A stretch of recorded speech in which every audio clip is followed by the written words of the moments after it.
નમસ્કાર મિત્રો, આ વિડીયોમાં આપણે વાત કરવાની છે પ્રેક્ટિકલ પરફોર્મન્સ ઓફ એલવીડીટી, એટલે કે એલવીડીટીનું આપણે પ્રેક્ટિકલ પરફોર્મન્સ કરવાનો છે.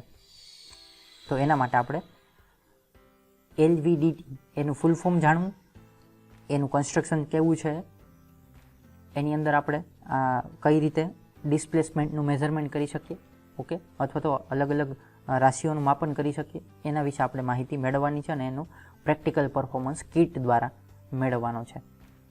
So LVDT linear variable differential transducer, okay, linear variable differential transducer. જો એના કન્સ્ટ્રક્શનની વાત કરવામાં આવે તો એનું કન્સ્ટ્રક્શન, એનું કંઈક બંધારણ કેવું છે, તો કે એક કોર છે અને ટ્રાન્સફોર્મરની જેમ જ એક કોરની ઉપર વાઇન્ડિંગ વીંટાળેલું છે, પણ અહીંયા 3 વાઇન્ડિંગ છે ટોટલ, એટલે કે પ્રાઇમરી વાઇન્ડિંગ અને સેકન્ડરી વાઇન્ડિંગ. પણ સેકન્ડરી જે વાઇન્ડિંગ છે આપણી પાસે 2 સેકન્ડરી વાઇન્ડિંગ છે. That is why there are 3 types or 3 windings, okay. First one is primary winding and 2 secondary windings are there, okay. 2 secondary windings આપણે યુઝ કરેલા છે, લીધેલા છે, ઓકે. અને કોર, જે વચ્ચેની કોર છે, મૂવેબલ કોર છે, જે મૂવ થાય છે, ઓકે. બીજી વાત, એક અગત્યની વાત, કે સેકન્ડરીના બંને વાઇન્ડિંગને સિરીઝ ઓપોઝિશનમાં જોડેલા હોય છે, ઓકે. અહીંયા જે દેખાય છે એ પ્રમાણે સિરીઝ ઓપોઝિશનમાં એમને જોડવામાં આવે છે. સિરીઝ ઓપોઝિશનમાં જોડવાનું કારણ શું છે? કોર જ્યારે સ્ટેબલ કન્ડિશનમાં હશે, બરાબર, ત્યારે મને 0 આઉટપુટ આપશે, ઓકે. કોર બેમાંથી કોઈ પણ એક કન્ડિશનમાં આવવાની ટ્રાય કરશે ત્યારે મારો આઉટપુટ ચેન્જ થઈ જશે. બંને કન્ડિશનની અંદર એક કન્ડિશનમાં માઇનસમાં આઉટપુટ કંઈક આપશે, એકમાં પ્લસમાં આઉટપુટ આવશે, બરાબર. તો ટ્રાન્સડ્યુસરનું મેઇન કામ ખાસ કરીને જે ઇલેક્ટ્રિકલ ટ્રાન્સડ્યુસર અથવા તો એલવીડીટી છે, એનું મૂળ કામ શું છે? તો કે ફોર એક્ઝામ્પલ કે મારી પાસે ડિસ્પ્લેસમેન્ટ છે અને ડિસ્પ્લેસમેન્ટનું મારે મેઝરમેન્ટ કરવું છે, તો ડિસ્પ્લેસમેન્ટનું ઇલેક્ટ્રિકલ સિગ્નલમાં મને આઉટપુટ આપશે. એનું કામ એ છે, ઓકે. એક ફોર્મર ઉપર કોર અને વાઇન્ડિંગ વીંટાળેલા છે, બરાબર, કોર રાખેલી છે.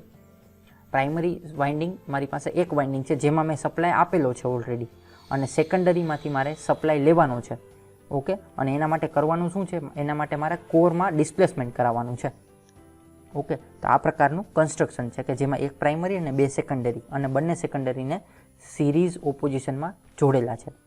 એ આપણે બીજા એક ગ્રાફથી અથવા ફિગરથી આપણે સમજી શકીએ, બરાબર, કે જેની અંદર 2 સેકન્ડરી છે, જે રેડ આપણે જોવામાં આવે છે એ સેકન્ડરી છે, ઓકે. એવી રીતે અહીંયા પણ સેકન્ડરી છે. આ એક કોરનો આપણે જે પ્રેક્ટિકલમાં આપણે કોરનો જે યુઝ કરવાના છીએ અથવા એલવીડીટીનો જેનો યુઝ કરવાના છીએ, બરાબર, એની આ આપણે ક્રોસ સેક્શન બતાવેલો છે પૂરેપૂરો. તેમાં રેડ એક સેકન્ડરી વાઇન્ડિંગ છે બંને બાજુ, સેકન્ડરી 2 અને સેકન્ડરી 1, અને વચ્ચે જે બ્લુ છે પ્રાઇમરી વાઇન્ડિંગ છે, ઓકે. અને આની વચ્ચે જે દેખાય છે કોર છે, કારણ કે કોર હોય તો જ આપણું ફ્લક્સ જે છે એને કંઈક માધ્યમ મળે જવા માટે, એટલા માટે આપણે કોરનો ઉપયોગ કરીએ છીએ, ઓકે. અને કોર છે મૂવેબલ છે, એટલે કે જ્યારે સ્ટેબલ કન્ડિશન હશે ત્યારે મને કંઈક આઉટપુટ આપશે. જ્યારે આપણે પ્રેક્ટિકલ હમણાં જોઈએ એમાં આપણે ખબર પડશે કે કઈ રીતે આઉટપુટ આપણને મળે છે. આપણે ટ્રેનિંગ કિટથી અથવા તો આપણી પાસે કિટ છે, બરાબર, એલવીડીટીની, એનાથી આપણે એલવીડીટીનો પ્રેક્ટિકલ પરફોર્મન્સ ડિસ્પ્લેસમેન્ટ આપીને કરશું. અહીંયા લીડ વાયર છે, okay. So movable core, displacement, lead wire, secondary, primary, okay, or 2 secondary and 1 primary side. અને કોરને મૂવ કરવાથી મને કંઈક લીડ ઉપર આઉટપુટ મળશે, ઓકે. સો એલવીડીટીની થિયરી જોયા બાદ અથવા તો લિનિયર વેરિયેબલ ડિફરન્શિયલ ટ્રાન્સડ્યુસરની થિયરી જોયા બાદ હવે આપણે એના એક્સપેરિમેન્ટ ઉપર આગળ વધીએ, બરાબર. તો જો એલવીડીટીનો એક્સપેરિમેન્ટ કરવો હોય તો એના માટે આપણે શું જોઈએ? તો કે એક તો એલવીડીટી ટ્રેની કિટની મારે જરૂરિયાત પડે, ઓકે. સો આ એલવીડીટી કિટની અંદર છે શું? એકચ્યુઅલી વાત કરીએ તો આપણે એલવીડીટી એટલે કે લિનિયર વેરિયેબલ ડિફરન્શિયલ ટ્રાન્સફોર્મરને અથવા તો ટ્રાન્સડ્યુસરને આપણે સપ્લાય આપવાની જરૂરિયાત પડે, ઓકે. પ્રાઇમરી સાઇડ અને સેકન્ડરી સાઇડ, જે આપણે થિયરીમાં ખબર છે કે એલવીડીટીને 2 સેકન્ડરી સાઇડ હોય અને એક પ્રાઇમરી સાઇડ હોય. તો અહીંયા એક પ્રાઇમરી સાઇડ છે, ઓકે, જેના ટર્ન્સ વધારે છે, અને બીજું સેકન્ડરી સાઇડ છે. સેકન્ડરી સાઇડ આપણી પાસે 2 છે અને બંનેને સિરીઝ ઓપોઝિશનમાં જોડેલી છે, આપણને ખબર છે, ઓકે. તો એને સપ્લાય આપવા માટે આપણે એક એક્સાઇટેશન જનરેટરનો યુઝ કરેલો છે, બરાબર, જે ઓલરેડી કીટની અંદર ઇનબિલ્ટ છે જ. ઓકે, ધેન આપણી પાસે પ્રાઇમરી વાઇન્ડિંગ અને સેકન્ડરી વાઇન્ડિંગની અંદર મૂવિંગ કોઇલ છે, જે આપણે અહીંયા ફિગરથી બતાવેલું છે. ઓકે, જે આપણે અહીંયા ફિગરથી બતાવેલું છે અને એની જ પ્રોપર મૂવમેન્ટ આપણે અહીંયા બતાવેલી છે, જે આપણે એક્સપેરિમેન્ટ કરવા ટાઈમે આપણે ખબર પડશે. ઓકે, તો હું આને કંઈક મૂવ કરીશ, બરાબર, તો ત્યારે મારી અંદરની આ જે કોર છે એ મૂવ થશે. ઓકે, કોર આપણે આને મૂવ કરવાની છે, જે અહીંયા ફિગર રૂપે આપેલું છે અને અહીંયા પ્રેક્ટિકલ રૂપે આપણે આપેલું છે. ઓકે, દેન રેક્ટિફાયર છે, ફિલ્ટર મૂકેલા છે, એમ્પ્લીફાયર મૂકેલું છે. ઓકે, ડિફરન્શિયલ એમ્પ્લીફાયર મૂકેલું છે કે જેથી આપણે રીડિંગ પ્રોપર મળે, અથવા તો એને કેલિબ્રેટ કરેલું હશે કે ભાઈ આટલું ડિસ્પ્લેસમેન્ટ થાય તો એ પ્રમાણે મને આટલું આઉટપુટ મળે. ઓકે, સો અહીંયા આપણે ડિસ્પ્લેસમેન્ટ વર્સેસ વોલ્ટેજ, બરાબર, ઓકે, એ પ્રમાણે આપણે આઉટપુટ લેવાનું છે. વોલ્ટેજ પણ મને મિલી વોલ્ટમાં આઉટપુટ મળશે, એટલે કે એમએમમાં મારું ડિસ્પ્લેસમેન્ટ હશે અને એમએમમાં મને વોલ્ટેજ મળશે. ઓકે, સો આપણે પૂરેપૂરો એક્સપેરિમેન્ટ આ રીતે જોવાનો છે. એમાં પ્રાઇમરી વાઇન્ડિંગ અને સેકન્ડરી વાઇન્ડિંગની વચ્ચે જે કોર આપેલી છે એ પ્રાઇમરી અને સેકન્ડરી અંદર બધું જ ઇનબિલ્ટ હશે જ આની અંદર. ખાલી આપણે શું કરવાનું છે, આપણે અહીંયા મૂવમેન્ટ કરાવવાની છે. કોની મૂવમેન્ટ કરાવવાની છે? આપણી જે કોર છે, જે મૂવિંગ કોર છે, આપણે ખબર છે એલવીડીટીમાં મૂવિંગ કોર છે, તો મૂવિંગ કોરનું આપણે શું કરવાનું છે, એની મૂવમેન્ટ કરાવવાની છે અને એના પરથી આપણે રીડિંગ લેવાના છે, બરાબર. આ બંને પરથી આપણે રીડિંગ લેવાના છે અને રીડિંગ પરથી મારો ગ્રાફ બનાવવાનો છે. ઓકે, સો સૌથી પહેલાં વાત કરીએ, આપણે ડિસ્પ્લેસમેન્ટ માંથી આપણે ઇલેક્ટ્રિકલ સિગ્નલમાં કન્વર્ઝન કરીએ છીએ. એના માટે આપણે એલવીડીટીનો અત્યારે યુઝ કરીએ છીએ, ડિસ્પ્લેસમેન્ટ થ્રુ વોલ્ટેજ અથવા તો displacement through electrical signal. Okay, so mechanical signal આપણે આપીએ છીએ અને ઇલેક્ટ્રિકલ સિગ્નલમાં એનું કન્વર્ઝન થાય છે. ઓકે, સો આ ઇલેક્ટ્રોમિકેનિકલ ટ્રાન્સડ્યુસર આવું પણ કહી શકાય, અથવા તો LVDT, linear variable differential transducer. શું કામ લિનિયર? કારણ કે કોરની મૂવમેન્ટ અહીંયા લિનિયર છે. કોર ટ્રાન્સફોર્મરની અંદર જે કોર છે એ કોરની મૂવમેન્ટ અહીંયા લિનિયર છે. ઓકે, જે આપણે રાઉન્ડ શેપમાં આવે, બરાબર, એ પ્રકારની મૂવમેન્ટ નથી. કેવી મૂવમેન્ટ છે? લિનિયર મૂવમેન્ટ છે, એકથી બીજી બાજુ, બરાબર.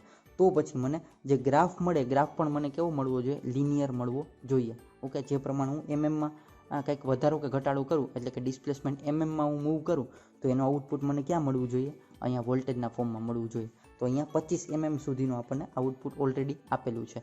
25 mm સુધી આપણે એને મૂવ કરાવી શકીએ અને અહીંયા કંઈક મને પ્રોપર આઉટપુટ આપેલું છે કે જેને હું મૂવ કરીશ આગળ કે પાછળ, કોર આગળ કે પાછળ થશે એ પ્રમાણે મને આઉટપુટ મળશે. આ કોર અહીંયાથી મૂવ થશે. જોઈએ આપણે કઈ રીતે. ફોર એક્ઝામ્પલ કે હું કોરને મૂવ કરું છું. ઓકે, કોરને હું મૂવ કરું છું ઇનવર્ડ ડિરેક્શનની અંદર. ઓકે, અંદરની તરફ મારી કોર જે છે એ મૂવ થાય છે.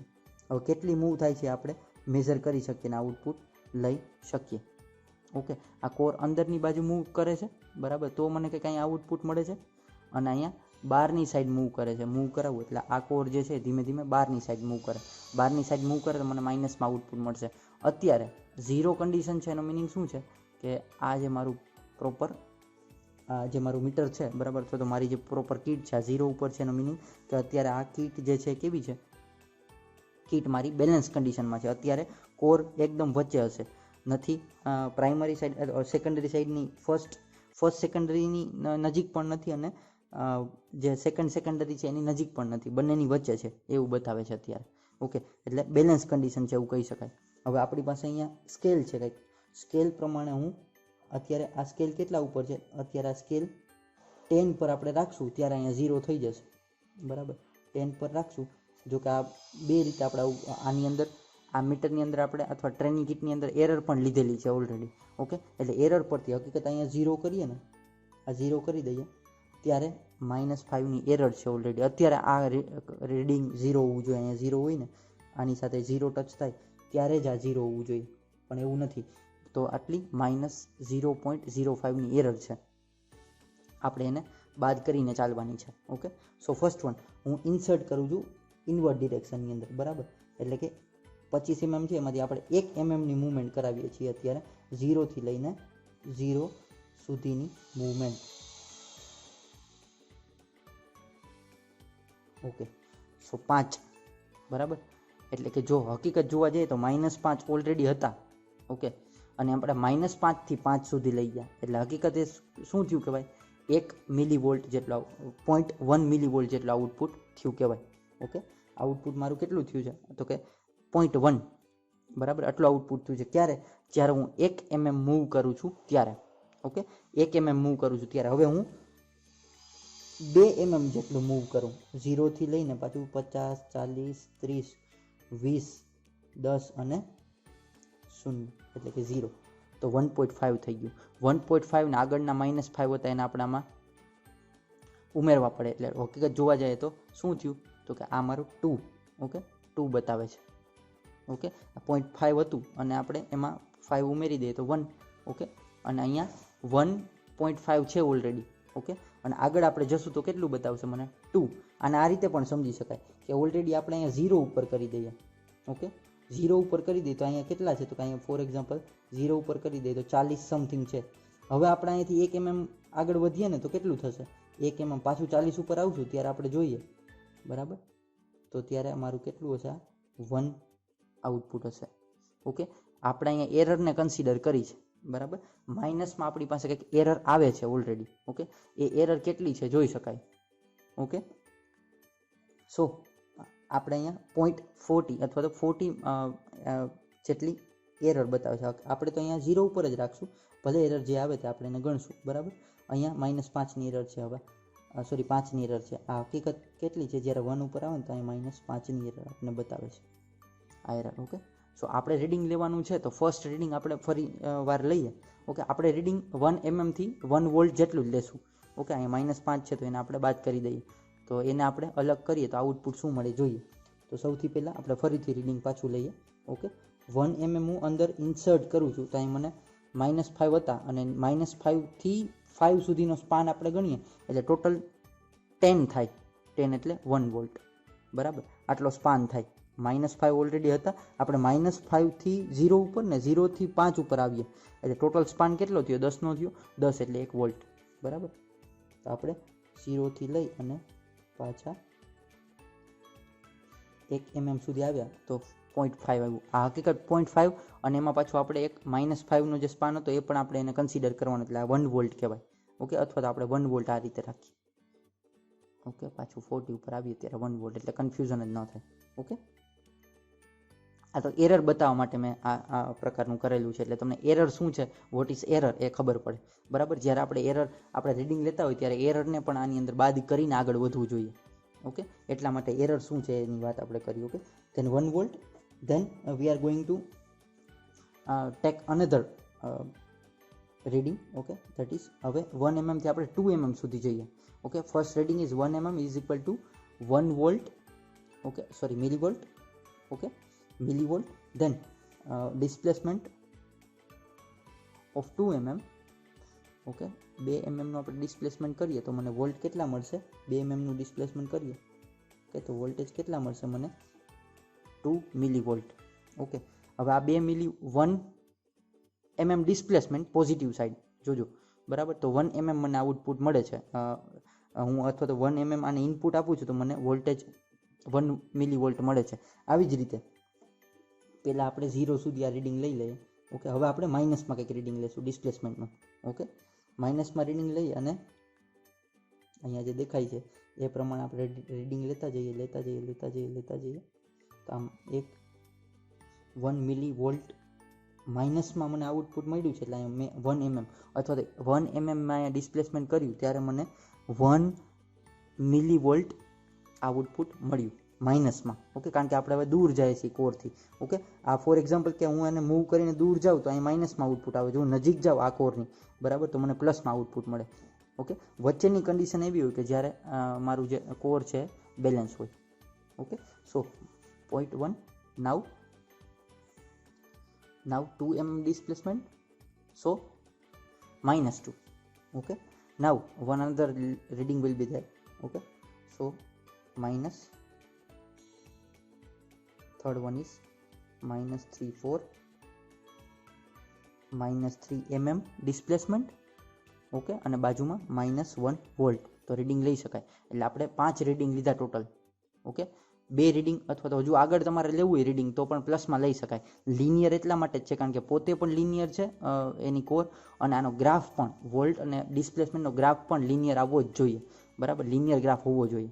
ઓકે, શું કામે? કારણ કે આપણે જેટલું ડિસ્પ્લેસમેન્ટ આપીએ એ પ્રમાણે કેલિબ્રેશન કરેલું હશે. ઓકે, કેલિબ્રેશન પ્રમાણે મને આઉટપુટ મળશે, ધેટ ઇઝ વાય.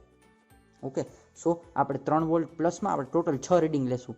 ઓકે, એની અંદર 3 પ્લસમાં ને 3 માઇનસમાં, એટલે 1 mm is equal two 1 volt. Okay, 2 mm is equal to 2 volt, 3 mm is equal to 3 volt. પછી 1 mm ઇઝ ઇક્વલ ટુ જે ડિસ્પ્લેસમેન્ટ બહાર આવે છે, આ સાઈડ આવે છે, બહારની side, 1 mm is equal two -1, 1 mm is equal to -2, 1 mm is equal to -3, જે ગ્રાફમાં પણ જોઈ શકાય છે. અને રીડિંગમાં ઓબ્ઝર્વેશન ટેબલમાં આપણે એ રીતે ડ્રો એને કરશું, અથવા તો ઓબ્ઝર્વેશન ટેબલમાં આપણે એને લખશું અને ગ્રાફ એનો ડ્રો કરી શકીએ. ઓકે, આ પ્રકારનો ગ્રાફ એનો આપણે ડ્રો કરી શકીએ. Okay, so this is all the things is nothing but LVDT, that is linear variable differential transducer. Okay, and by this, okay, we can convert mechanical signal into electrical signal. Mechanical સિગ્નલમાંથી આપણે electrical સિગ્નલમાં એને convert કરી શકીએ અને linearly મને output આપી શકે. જેના માટે મેં ડિસ્પ્લેસમેન્ટના મેઝરમેન્ટ માટે મેં LVDTનો એટલે કે લિનિયર વેરિયેબલ ડિફરન્શિયલ ટ્રાન્સડ્યુસરનો ઉપયોગ કરેલો છે. ઓકે, પ્રેક્ટિકલ પરફોર્મ કર્યા બાદ આપણી પાસે આ પરિણામો છે. બરાબર, જ્યારે આપણે કોરને ઇનસાઇડ મૂવ કરીએ છીએ, બરાબર, અંદરની બાજુ મૂવ કરીએ છીએ ત્યારે મને કંઈક મિલી વોલ્ટમાં આઉટપુટ મળે છે, જે 1 mm દૂર કરતાં 1 વોલ્ટ, 2 mm દૂર કરતાં 2 વોલ્ટ અને 3 mm આપણે નજીક લઈ આવતા મને 3 વોલ્ટ આઉટપુટ મળે છે ઇનસાઇડ, જ્યારે આપણે કોરને અંદરની સાઈડ મૂવ કરીએ છીએ ત્યારે. બરાબર, સેમ વસ્તુ જ્યારે આપણે મૂવને જ્યારે આપણે જે આપણું કોર છે એને આઉટસાઇડ મૂવ કરીએ છીએ, બરાબર, બહારની બાજુ આપણે એને મૂવ કરીએ છીએ, દૂર લઈ જઈએ છીએ, ત્યારે મને 1 મિલી વોલ્ટ જો હું હું એને દૂર કરું, બરાબર, કોરને, તો મને -1 વોલ્ટ આઉટપુટ મળે છે, -2 અથવા તો -3 વોલ્ટ મને આઉટપુટ મળે છે. તો આ મારું ઓબ્ઝર્વેશન ટેબલ. આવા ઘણા બધા ઓબ્ઝર્વેશન પણ આપણે લઈ શકીએ, જે આપણે ઓલરેડી પરફોર્મ પ્રેક્ટિકલની અંદર કર્યું. અને આના પરથી આપણે ગ્રાફ પણ ડ્રો કરી શકીએ. ઓકે, સો ગ્રાફની વાત કરીએ તો લિનિયર રેન્જ જે આપણે આપેલી છે, બરાબર, કોઈ એના એંગલ આપેલા છે, બરાબર, જ્યારે આપણે રોટરી મૂવમેન્ટ કરીએ તો પણ આપણે ડિસ્પ્લેસમેન્ટમાં આઉટપુટ મળી શકે. એવી રીતે લિનિયર આઉટપુટ કરીએ તો પણ આપણે આઉટપુટ મળી શકે. ફોર એક્ઝામ્પલ 1 2 3 વોલ્ટ છે તો ત્યારે બંને પ્લસ છે. જો અહીંયા જોવામાં આવે ને તો જ્યારે ઇનસાઇડ મૂવ થાય ત્યારે 1 1 2 2 3 3 બંને પ્લસ છે, બરાબર. તો આનો ગ્રાફ કંઈક આવો બને, 1 2 3 આવી રીતે આગળ વધતા રેસિડ્યુઅલ વોલ્ટેજ અથવા મેગ્નેટિઝમ અંદર હોય જ, એને જો બાદ કરીએ તો મને 1 2 3 લિનિયર આઉટપુટ આપે.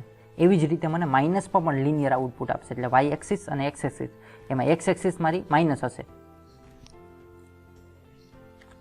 ઓકે, એક્સ એક્સિસ મારી કેવી હશે? માઇનસ હશે. ઓકે, એક્સ એક્સિસ જે છે એ મારી માઇનસ હશે, જ્યાં વોલ્ટેજ હશે. પણ આઉટસાઇડ કોર છે મારી પ્લસમાં જ હશે, એટલે કે હું કોરને પાછું 1 2 3 કરું, આઉટસાઇડ કરું છું, બરાબર, તો મને માઇનસમાં કંઈક વોલ્ટેજ મળશે 1 2 3. ઓકે, 180 ડિગ્રી જેને કહી શકાય અથવા તો દૂર કહી શકાય, બરાબર, એનાથી એકદમ ઉલટું કહી શકાય. ઓકે, સો ડિસ્પ્લેસમેન્ટ મને કરતાં મને આઉટપુટ મળે જ છે. ઓકે, એ વોલ્ટ પ્લસમાં હોઈ શકે, માઇનસમાં હોઈ શકે, whatever it may be. Okay, પણ હું ડિસ્પ્લેસમેન્ટ કરું એટલે મને કંઈક પ્લસ કે માઇનસમાં આઉટપુટ મળે. એ કેના આભારી છે? જે મેં સેકન્ડરી વાઇન્ડિંગ મારું જોડેલું છે સિરીઝ ઓપોઝિશનમાં છે એટલા માટે. ઓકે, સિરીઝ ઓપોઝિશનમાં છે એટલે આ બાજુ એક બાજુ મૂવ કરીશ ઇનસાઇડ તો મને પ્લસ વોલ્ટેજ મળશે, જ્યારે આઉટપુટ કરીશ તો મને માઇનસ વોલ્ટેજ મળશે, જે આપણે પ્રેક્ટિકલમાં ઓલરેડી જોયું છે. ઓકે, સો આ પૂરેપૂરું મારી પાસે ગ્રાફ સહિત મારી પાસે પૂરેપૂરું આ ગ્રાફ પણ ડ્રો કરી શકાય. તો મારી પાસે પૂરેપૂરું જે છે એ LVDT, એની ફિગર, એનું કન્સ્ટ્રક્શન. ઓકે, ધેન આપણે જે પ્રેક્ટિકલ યુઝ કરવાનો છે અથવા જે આપણે પ્રેક્ટિકલ કર્યો, બરાબર, એના માટેની પૂરેપૂરી ફિગર. ઓકે, અને એનું